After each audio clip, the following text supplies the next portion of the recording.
ఇక సృష్టి కేసులో మూడో రోజు డాక్టర్ నమ్రత విచారణ కొనసాగనుంది. నిన్న 6 గంటల పాటు విచారించిన గోపాలపురం పోలీసులు ఇవాళ కూడా విచారించనున్నారు. పిల్లల విక్రయాలపై నిన్న కీలక విషయాల్ని రాబట్టారు పోలీసులు. ఫ్రీ క్యాంపుల ద్వారా పేద మహిళల్ని టార్గెట్ చేసుకున్న విషయాన్ని నమ్రత అంగీకరించారు. ఈ కేసులో ఇప్పటివరకు 11 మందిని అరెస్ట్ చేశారు.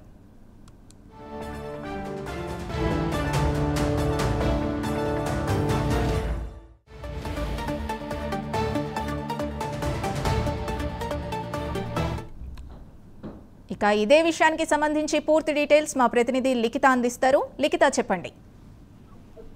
ఇప్పటికే సృష్టి కేసులోనైతే ఒక్కొక్క విషయం బయటపడుతుందని చెప్పుకోవచ్చు. ఇప్పటికే 3 రోజుల పాటు కూడా కస్టడీకి తీసుకున్నట్లుగా నాకు తెలుస్తుంది. ఈ కస్టడీలో అనేక విషయాలపైన ఆమెను క్వశ్చన్స్ అడిగినట్లుగా, అంతేకాకుండా వీటికి సంబంధించి చాలా సమాధానాలు చెప్పినట్లుగా కూడా ఈ యొక్క ఏదైతే సరోగసి ద్వారా పిల్లల్ని కనిస్తాము అని చెప్పిన విషయం కావచ్చు, అదే విధంగా కొంతమంది పేదవారి నుండి చిల్డ్రన్స్ తీసుకుంటున్న విషయం కావచ్చు, పూర్తి స్థాయిలో వివరాలు బయటపడుతున్నట్లుగా అయితే తెలుస్తుంది. దీనికి సంబంధించి దాదాపు 11 మందిని కూడా వీరు అరెస్ట్ చేసినట్లుగా తెలుస్తుంది. ఆ 11 మందిలో కీలక వ్యక్తులకు సంబంధించి కూడా వారు వాళ్ళకి అప్పగించిన బాధ్యతలు కూడా కీలకంగా ఉన్నట్లుగానైతే తెలుస్తుంది. అందులో భాగంగా కూడా పూర్తి స్థాయి వివరాలు ఇంకా ఇటు వైజాగ్, అంతేకాకుండా విశాఖపట్నం, ఇతరత్ర ప్రాంతాల్లో కూడా చాలా వరకు ఏదైతే ఈ హ్యూమన్ ట్రాఫికింగ్ జరుగుతుందో దానికి మెయిన్ పిల్లర్స్ ఎవరైతే ఉన్నారో వారిని కూడా అదుపులోకి తీసుకుంటున్నట్లుగానైతే తెలుస్తుంది.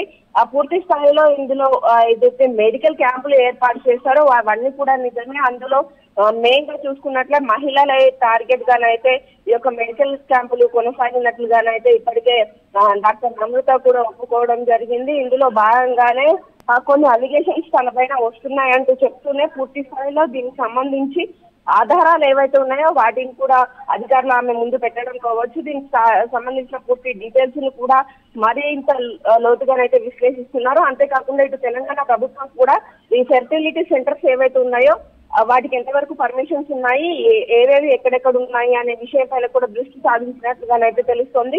ఇప్పటికే 300కు పైగా ఈ ఫెర్టిలిటీ సెంటర్స్ ఉన్నట్లుగా, అందులో దాదాపుగా 157 సెంటర్స్ హైదరాబాద్ నగర వ్యాప్తంగా కూడా ఉన్నట్లుగా గుర్తించారు. ఇందులో అసలు మెడికల్ కౌన్సిలింగ్ లో ఎన్నిటికి పర్మిషన్స్ ఉన్నాయి అనే దిశగా కూడా వీళ్ళు ఆరా తీస్తున్నట్లుగానైతే తెలుస్తుంది. పూర్తి స్థాయిలో ఈ సృష్టి ఘటనతోటి పూర్తి స్థాయిగా ఈ ఫెర్టిలిటీ సెంటర్స్ ఏవైతే ఉన్నాయో వాటి గుట్టు రట్టు చేసే దిశగానైతే అడుగులు ముందుకేస్తున్నారు. Thank you Likhita.